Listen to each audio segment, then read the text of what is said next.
नमस्कार, मैं कुमार श्रीकांत आपका स्वागत कर रहा हूं स्लो जिंदगी और बाबा की खरी खोटी में।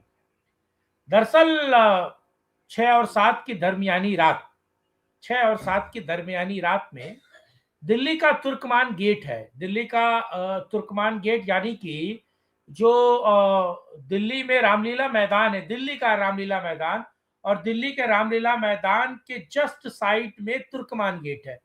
तुर्कमान गेट में आप दिन में नहीं जा सकते, रात तो बहुत दूर की बात है, क्योंकि वहां ज्यादातर गोल टोपी है और गोल टोपी का इलाका, वहां परिंदा भी पर नहीं पार मार सकता। तुर्कमान गेट में एक मस्जिद थी, ठीक है। उस मस्जिद ने एमसीडी की इतनी जमीन कब्जा कर रखी थी, और उस एमसीडी की जमीन पर दुकानें थी, कुछ मकान बना रखे थे, और कुछ को मस्जिद के अंदर मिला रखा था, कुछ को कब्रगाह बना रखा था। और दुनिया का एकमात्र ऐसा कब्रगाह है जहां पर लाल चटाई और ग्रीन वाली जो चटाई बिछती है ना लोगों की आने जाने के लिए, और उसी कब्रगाह में पार्टी होती थी, उसी कब्रगाह में शादी नहीं, सॉरी माफ करने का, निकाह के लिए उस जगह का आवंटन होता था। बड़ी वहां ऐशबाजी होती थी। वहां तमाम ऐसे चीजों की बिक्री होती थी जिन चीजों को आप कहते हैं नशीले पदार्थ। नशीले पदार्थ की बिक्री होती थी, और चोरी छिनैती डकैती चाकूबाजी वाले लड़के उस जगह शिनाख्त ये रहते थे। और आपको याद है दिल्ली में लाल किले वाला एक एक बम ब्लास्ट हुआ था, और वही डॉक्टर, पढ़े लिखे डॉक्टर लोग या व्हाइट कॉलर्स वाले, वो व्यक्ति भी आकर वही रुका था जिसने बम ब्लास्ट किया था। वो व्यक्ति भी वहां आकर रुका था और बहुत देर तक रहा था। वहां के काजी और जो मस्जिद के चीफ है उससे भी मिले। वहां कल रात, बीती रात 6 और 7 के दरमियाने रात वहां पर पुलिस का बुलडोजर चल गया। पुलिस भी थी और एमसीडी का बुलडोजर चला, और उसके बदले वहां की भीड़ ने पुलिस पर पथराव किया, एमसीडी पे पथराव किया, गाली गलौज किया। दंगे जैसी नौबत आ गई, और उसके कारण पुलिस को आंसू गैस की गोले छोड़ने पड़े, और तितर बितर करने के लिए भीड़ के लिए लाठी चार्ज करना पड़ा। और ये दिल्ली में है, ये दिल्ली में है महाराज, ये दिल्ली में हो रहा है, जहां पर पुलिस पर पथराव चल रहा है और पुलिस को मारने की कोशिश की जा रही है, पुलिस वाले घायल है। और आपको पता है मुरादाबाद का सांसद दिखा, वहां मुरादाबाद वाला सांसद वहां दिखा। थोड़ी फुटेज दिखाते हैं, उसके बाद जरा इस पर बात करते हैं। पहले तो जरा दंगे की फुटेज देखते हैं, उसके बाद आम आदमी पार्टी का एक विधायक क्या कहता है जरा उसको देखते हैं, फिर आगे बात शुरू करते हैं। बाबा जी आप म्यूट है। यू आर म्यूटेड जी।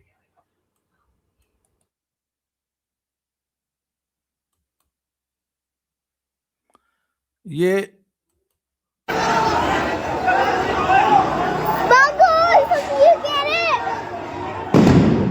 अबे तेरी, ये क्या था? जरा एक बार दोबारा देख।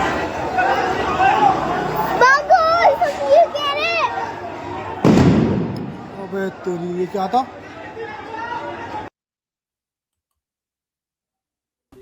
है ना। आप मस्जिद तोड़ोगे, मस्जिद के बराबर की आप ज़मीनें तोड़ोगे, कब्रिस्तान की ज़मीन तोड़ोगे, आप जो वक्त की मुसलमानों की ज़मीनें हैं जिससे फैज़ मुसलमान उठा रहे हो उसको तोड़ोगे। फिर आप ये कह रहे हो पत्थरबाजी हुई, आप आंसू गैस के गोले बजा रहे हो, लाठियां चार्ज कर रहे हो, जेल भेज रहे हो।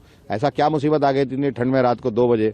आप कभी किसी कॉलोनी को तोड़ते हो, कभी कुछ करते हो। आपने पूरा कोहराम मचा रखा पूरी दिल्ली के अंदर, बल्कि पूरे हिंदुस्तान के अंदर। आप पूरे हिंदुस्तान, ये असल में एएनआई के ये फुटेज है, तो हम लोग थोड़ा सा उसको दिखाने में अवॉइड करते हैं। तो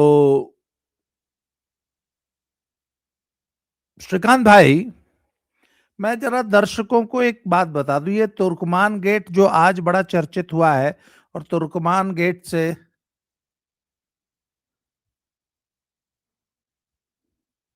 आप म्यूट है, आपकी आवाज नहीं आ रही, खाली वीडियो ये दिख रहा है। रात की तस्वीरें हैं, ये कल रात की तस्वीरें हैं, जो पत्थरबाजी की तस्वीरें हैं। मुझे लगता है दर्शक देखिए, दर्शक देख सकते हैं, ये कल रात की पत्थरबाजी की तस्वीरें हैं। पुलिस को पीछे ढकेल दिया उस भीड़ ने, जब पत्थर मारना शुरू किया तो पुलिस को भागना पड़ा। आप देख रहे हैं, ये देखिए पत्थर मारते हुए शख्स। और वहां पर एक हिंदू महिला का भी बयान बड़ा वायरल है, जरा उसको सुन लेते हैं, फिर हम आगे की बात करेंगे।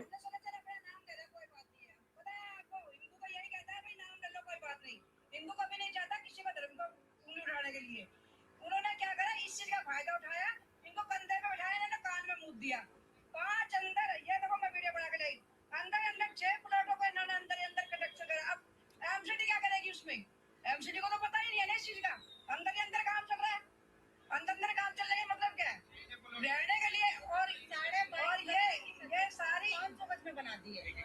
तुर्कमान गेट का एरिया भी मैं आपको समझा दूंगा, क्योंकि मैंने वहां पर अन्ना का आंदोलन बहुत कवर किया है और वहां बहुत घूमा हूं, तुर्कमान वाला जो एरिया है तुर्कमान गेट का। लेकिन बाबा जी आप पहले कुछ कह रहे थे, उसके बाद मैं इस खबर पे आता हूँ, प्लीज। मैं कह रहा हूं कि तुर्कमान गेट इससे पहले भी, आज से करीब 50 साल पहले जब इमरजेंसी लगाई थी इंदिरा गांधी ने, तब भी बड़ा चर्चा में आया था। तो ये आपको पता है, हमारे ठीक है, हमारे ठीक राहुल है, जी के हमारे राहुल जी के ठीक है। चाचू, कांग्रेस चाचू, पार्टी हाँ, बेशक चाचू। नेहरू से लेके इंदिरा तक कितना ही तुष्टिकरण इनका करती रहे, पर पता नहीं चाचू के बारे में कहा जाता है कि चाचू इनसे बहुत कटते थे।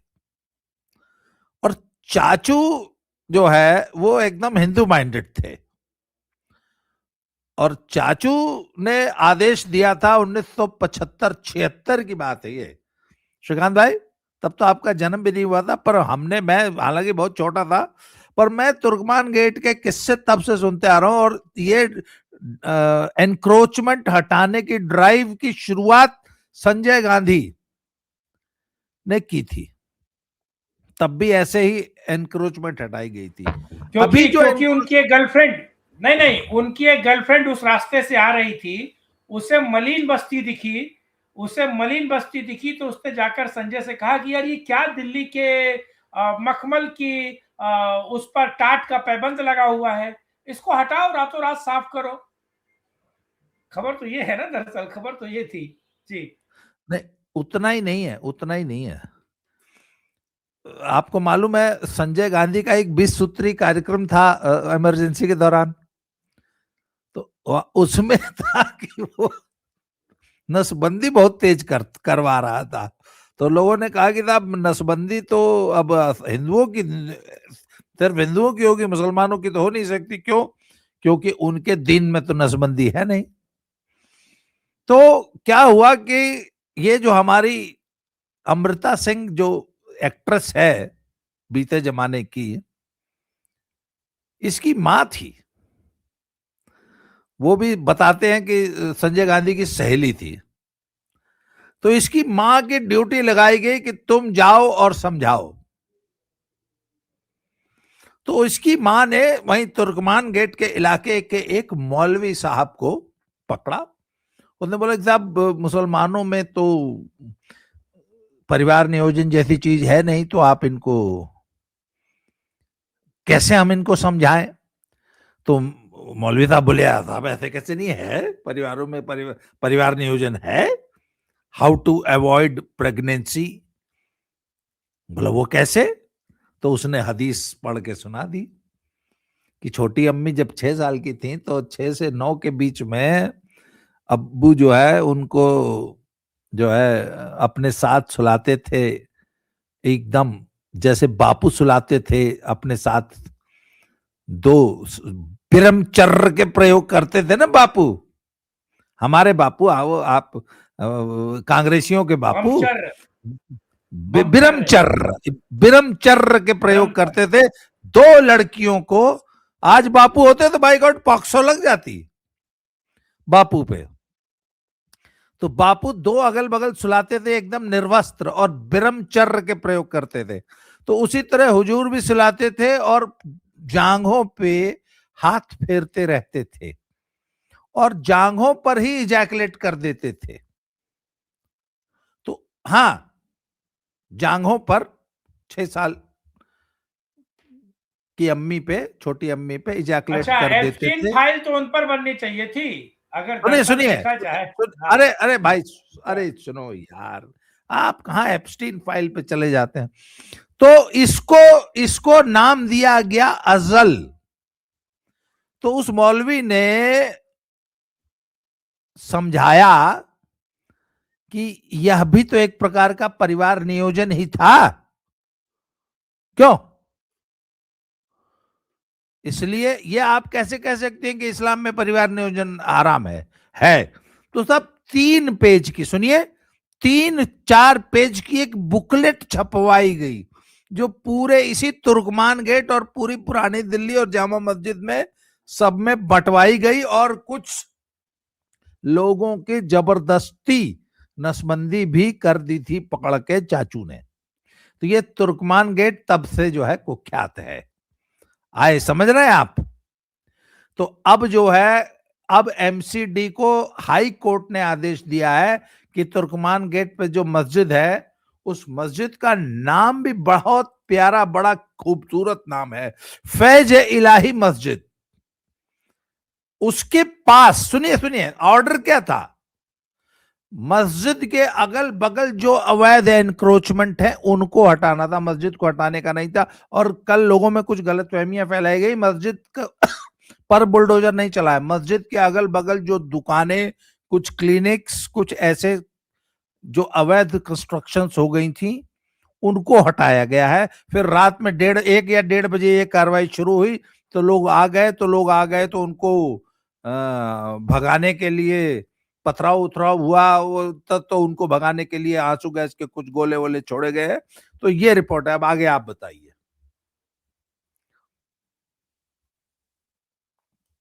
दरअसल आपने बात की संजय गांधी के एक सूत्रीय प्लान की, तो आम आदमी पार्टी का एक नेता है जिसका आप बाइक चलाते चलाते रह गए, क्योंकि जाहिर सी बात है स्ट्राइक आ जाती है।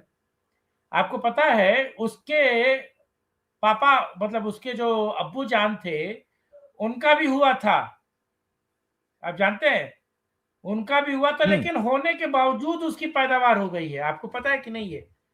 ये मैं आपको बीच का ज्ञान दे देता हूं, चलिए, कि नसबंदी के बाद वो पैदा हुआ है। तो अब ये सोचिए वो कैसे हुआ होगा। खैर बहरहाल वो अलग मुद्दा है, खैर, मैं उस अब पर मैं नहीं जा रहा आपको हूं। आज की थोड़ी सी लेटेस्ट डेवलपमेंट बता दूं कि कल जिन लोगों ने हाँ पुलिस के ऊपर और एमसीडी कर्मियों पे जो पथराव किया था हाँ हाँ, और हमला गिरफ्तारी किया हुई, था, हाँ। उनके ऊपर जो बड़े गंभीर धाराएं लगा के मुकदमा दर्ज कर दिया गया है। हालांकि अभी अज्ञात लोगों पर ही नहीं मुकदमा नहीं, दर्ज उसमें हुआ है, परंतु उसमें गिरफ्तारी हो धारा चुकी है उसमें। हाँ, धारा 186, 353, 147, 148, 149, 332, 33, 427 और 506। 186 में है सरकारी कर्मचारी के काम में बाधा डालना, 353 में है सरकारी कर्मचारी पर हमला बल प्रयोग, 147 में दंगा करने की धारा भी लगाई गई है। 148 घातक हथियारों के साथ दंगा। 114 धारा 149 गैर कानूनी जमावड़े की सामूहिक जिम्मेदारी। 332-33 सरकारी कर्मचारी को चोट पहुंचाना। 427 सरकारी संपत्ति को नुकसान और 506 आपराधिक धमकी। 10 लोग अब तक गिरफ्तार किए जा चुके हैं और पुलिस और एमसीडी कर्मियों ने बॉडी कैमरा लगा रखा था। राइट, उससे पहचान करके अभी तक की जो मेरे पास रिपोर्ट है, 10 से ज्यादा लोग गिरफ्तार किए जा चुके हैं। बाकियों के लिए धरपकड़ तलाश जारी है। पर मैं एक बात बताऊं, दंगा करने की धारा लगी है, तो क्या हम ये मान लें कि तुर्कमान गेट से कुछ शर्जील इमाम और उमर खालिद टाइप लोग जेल में आ रहे हैं बिल्कुल दंगा करने के? जब दंगा का आरोप तो सर बड़ा गंभीर होता है। नहीं तो इनके लिए कपिल सिब्बल आ जाएगा ना, अभिषेक मनु सिंह भी आ जाएंगे इनके लिए, कल सलमान खुर्शीद केस लड़ने के लिए आ जाएंगे। इन लोगों के लिए सलमान खुर्शीद, अभिषेक मनु सिंघवी और सभी लोग आ जाएंगे। दरअसल कांग्रेसी, सर आप इनका नाम नहीं, कांग्रेसी इकोसिस्टम इनको बचाने के लिए आ जाएगा। ये सब कांग्रेसी वकील है ना। हाँ, कांग्रेसी कांग्रेसी वकील है दरअसल ये लोग। सिस्टम इनको बचाने के लिए हाँ। आ जाएगा। तो दंगा करो और दंगा करके जेल जाओ तो आपको बचाने के लिए कांग्रेसी इकोसिस्टम आ जाएगा। मैं कह रहा हूं इनको यूएपीए के तहत मामला क्यों नहीं दर्ज किया? दरअसल इन सब पर यूएपीए के तहत मामला दर्ज होना चाहिए था, और जब नहीं, यूएपीए यूएपीए के अंदर आप अभी मामला दर्ज। अभी फिलहाल यूएपीए जो है ज्यादा गंभीर हो जाएगा। अभी ये जो है जितना हो गया उतना भी पर्याप्त है।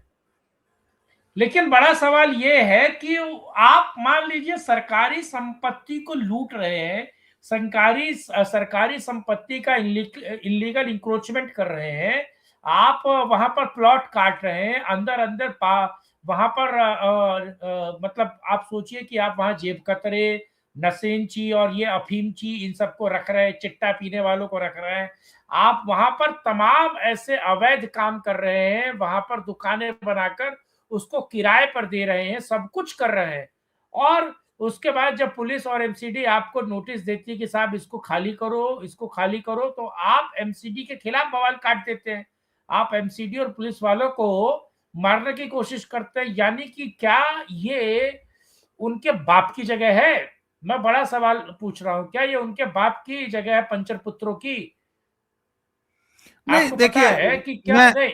और ये सुल्तान क्या, जी, मैं आपसे एक सवाल पूछ रहा हूं, चलिए मैं आपसे एक सवाल पूछ रहा हूं कि अगर ये जो दिल्ली में हुआ, क्या ये यूपी के किसी जिले में करने की ताकत और कुवत रखते हैं क्या, अगर प्रशासन उसे खाली कराने जाता तो? नहीं देखिए, बाबा का काम करने का स्टाइल थोड़ा सा डिफरेंट है। बाबा के यहाँ तो जीरो टॉलरेंस पॉलिसी है, और पुलिस पे हमला करने की तो कोई सोच भी नहीं सकता।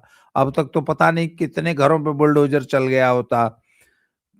और दिल्ली में तो बड़ी लचर सी गवर्नमेंट है ना भाई। एक बात मुझे बताइए, लोगों को मेरा ये सवाल अच्छा नहीं लगता है। ट्रंप साहब दिल्ली में आए हुए थे, और अमित शाह और मोदी की नाक के नीचे दिल्ली में इतना भीषण दंगा हो गया, और 70 से अधिक लोग मारे गए, जिसमें ये उमर खालिद अभी जेल में बंद है। अगर मैंने कल भी ये सवाल, पता नहीं किससे हम लोग बात कर रहे थे, तो मैंने पूछा था। हाँ, अत्री नीरज अत्री भाई साहब थे, आप भी थे। मैंने पूछा था कि आप ये बताइए कि अगर ये घटना दिल्ली में की जगह लखनऊ में हुई होती, या दिल्ली में योगी जी बैठे होते, तो क्या ये दंगा होता? तो उसी तरह अगर ये तुर्कमान गेट पे जो कल रात पुलिस पे जो पथराव हुआ है, या पुलिस को जो पीछे हटने के लिए, आपने वो वीडियो में देखा कि पीछे हटने के लिए मजबूर कर दिया गया, क्या लखनऊ में भी ऐसा होता? जी नहीं, लखनऊ में तो दंगाई पीछे हटते, पुलिस पीछे नहीं हटती। क्योंकि देखिए, अब दिल्ली लखनऊ में जो एडमिनिस्ट्रेटर बैठा है ना, है वो, उसकी एक जीरो टॉलरेंस पॉलिसी है कि दंगाइयों को बर्दाश्त नहीं किया जाएगा। पर सर, इससे बड़ा सवाल ये है कि अगर कोई भी ढांचा जो मस्जिद से जुड़ा है, क्या वो अपने आप कानूनी हो जाता है क्या? मतलब कहीं पर भी मस्जिद बनी है तो उसके अगल बगल आप सरकारी जमीन को एनक्रोच करके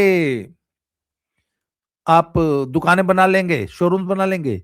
मैं एक दावे के साथ एक बात कहता हूं, पूरे हिंदुस्तान में आप कहीं भी चले जाइए, आपको कहीं भी मजार, मस्जिद, मदरसा मिलेगा, उसके अगल बगल की जमीन पे जबरदस्ती एनक्रोच करके 10, 20, 50 दुकानें मिलेंगी। और वही दुकानें इनकी जो यहाँ के जो भी है, जो इंतजामिया कमेटी होती है, उसकी आमदनी का सबसे बड़ा स्रोत है।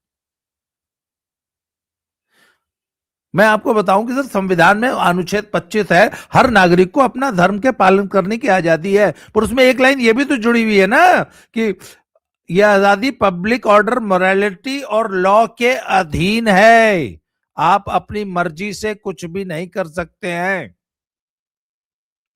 सुप्रीम कोर्ट कई बार कह चुका है कि पब्लिक लैंड पे कोई भी स्थायी धार्मिक ढांचा गैर कानूनी है, चाहे वो मंदिर, मस्जिद, चर्च या गुरुद्वारा कुछ भी हो। आप पब्लिक लैंड पर, सरकारी जमीन पर एनक्रोच नहीं कर सकते। सिंपल गाइडलाइन है। और अगर कहीं सिंपल है तो गाइडलाइन, हाँ क्लियर है। तो उसको तोड़ के हटाओ। जो बीच में बाधा डालता है उसको भी हटाओ। हाँ, पर सर बात ये नहीं कि आज तक जो सरकारें रही ना, वो इनका यही तो तुष्टिकरण करते रहे कि अरे बेटा कुछ मर्जी करो यार। सर आप आज भी मुसलमान इलाकों में चले जाए, वो कहते हैं अच्छा पुलिस की हिम्मत नहीं है कि हमारे इलाके में घुस जाए। मतलब नो मैंस लैंड हो गई भाई, हाँ, no man's out of land है बाउंड। वो आर्मी में हम लोग फौज में पिताजी थे तो हम लोग बचपन में देते थे, बहुत सारे एरिया पे वहां लिखा था आउट ऑफ बाउंड्स, मतलब फौजी को वहां जाना वो था, मनाही थी। मना ही है हाँ। तो जहां मुस्लिम एरिया है वहां पुलिस का प्रवेश वर्जित कर दिया जाता है। पुलिस भी खुद कहती है कि नहीं यार वहां नहीं जाना है। अभी संभल में जो अवैध पावर हाउस चला रहे थे अपनी छतों से पूरे बिजली चोरी करके, हाँ। इतना सुनिए, वो संभल में श्रीकांत भाई इतना मोटा केबल डाल रखा था, वहां से सैकड़ों घरों को, दुकानों को, फैक्ट्रियों को बिजली सप्लाई कर रहे थे अवैध, और वो बिजली कर्मियों का वहां घुसने की हिम्मत नहीं होती थी, पीट देते थे। तो ये जो आज तक की सरकारों ने इनको जो खुला खाओ नंगा नहाओ खुली छूट दे रखी थी ना अराजकता की, वो दिन अब लद गए। और अभी भी सुनिए दिल्ली में जो कार्रवाई हुई है वही बात है, बाबा के यहाँ होती तो किसी की हिम्मत नहीं थी आके पत्थर मारने लगता। जी आज की चर्चा को अब आप कंक्लूड कर दीजिए। मैं अब कंक्लूड कर रहा हूं, लेकिन तुर्कमान गेट के आसपास सीताराम बाजार है और वहां पर कुछ हिंदू रहते हैं, और तुर्कमान गेट के लेफ्ट में जो दिल्ली गेट है वहां पर भी कुछ हिंदुओं के घर हैं। दरअसल वो भी सांसत में है, दरअसल उनको भी दिन रात टॉर्चर किया जाता है, दरअसल उनको भी दिन रात परेशानी झेलने पड़ती है। और वहां की जो हिंदू महिलाएं हैं उन पर फप्तियां कसना, अश्लील इशारे करना और एक तरीके से हिंदुओं को दोयम दर्जे का नागरिक बनाने का काम भी वहां पर होता है। कन्वर्जन का माफिया चलता है। आप जब दिल्ली गेट से तुर्कमान गेट की तरफ आएंगे तो वहां हिंदू फैमिलीज भी, एक छोटा सा शिव मंदिर भी है दिल्ली गेट के पास, ठीक है। लेकिन वहां पर क्या कुछ होता है, कैसे कुछ होता है, गोलचा के पास, गोलचा एक जगह है उसके सामने, वहां पर कैसे बुर्का वाली करती है और कैसे हिंदुओं के खिलाफ एक तरीके का वहां जिहाद भी होता है, वो भी बड़ा बड़ा विषय है। आप सोचिए इतने मन बड़े हैं कि अपने हिसाब से एमसीडी की जमीन कब्जा रहे हैं। मैं तो बड़ा बड़ा कह रहा हूं कि 50 साल बाद सही, चलो बुलडोजर चला तो सही, 50 साल लग गए तुर्कमान गेट पर बुलडोजर चलने के लिए, पहले पिछले 50 साल पहले चला था। लेकिन मैं बड़ा सवाल पूछ रहा हूं कि पुलिस पर जो जिन लोगों ने पत्थर उठाए और एमसीडी के कर्मचारियों को जिन लोगों ने घायल किया, मारा पीटा और ये बवाल किया, क्या उनके घर पे बुलडोजर चलेगा? क्या योगी का बुलडोजर किराए पर दिल्ली आ सकता है? मुझे लगता है कि योगी किराए भी नहीं लेंगे। क्या है ताकत, क्या है कुवत, क्या है हिम्मत? मैं दिल्ली सरकार से तो नहीं, क्योंकि ये तो होम मिनिस्ट्री कर रही है, क्या होम मिनिस्ट्री में इतनी ताकत है, कुवत है, इतना दम है कि योगी का बुलडोजर दिल्ली मंगा ले और जितने भी अवैधी हैं इन सब पर चलवा सके? बड़ा सवाल है। लेकिन बाबा जी ठीक है, आपने इस मुद्दे पर बात की, इस मुद्दे पर चर्चा की और तुर्कमान गेट पर जो कुछ हुआ उस पर एक बेहतर बातचीत हुई। लेकिन मुझे फिर वही जाते जाते कह रहा हूं कि होम मिनिस्ट्री को भी थोड़ी रीढ़ दिखानी चाहिए बुलडोजर चलाने की।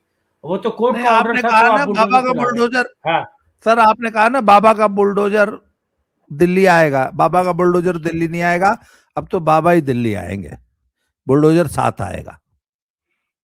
लखनऊ से जब बाबा साथ आएगा। बुलडोजर लखनऊ से जब बाबा दिल्ली आएंगे तो हाँ, बुलडोजर में ही आएंगे, बुलडोजर पे बैठ के आएंगे। ये तो आज ये की ये ज्यादा अच्छा है। ठीक है, आज की एस्कॉर्ट चर्चा को करते हुए बुलडोजर आ सकता है। ठीक है, आज की चर्चा को यहीं ठीक है। समाप्त करते हैं। आपने समय दिया, बहुत बहुत आभार, धन्यवाद। जय श्री राम, हर हर महादेव। वंदे मातरम।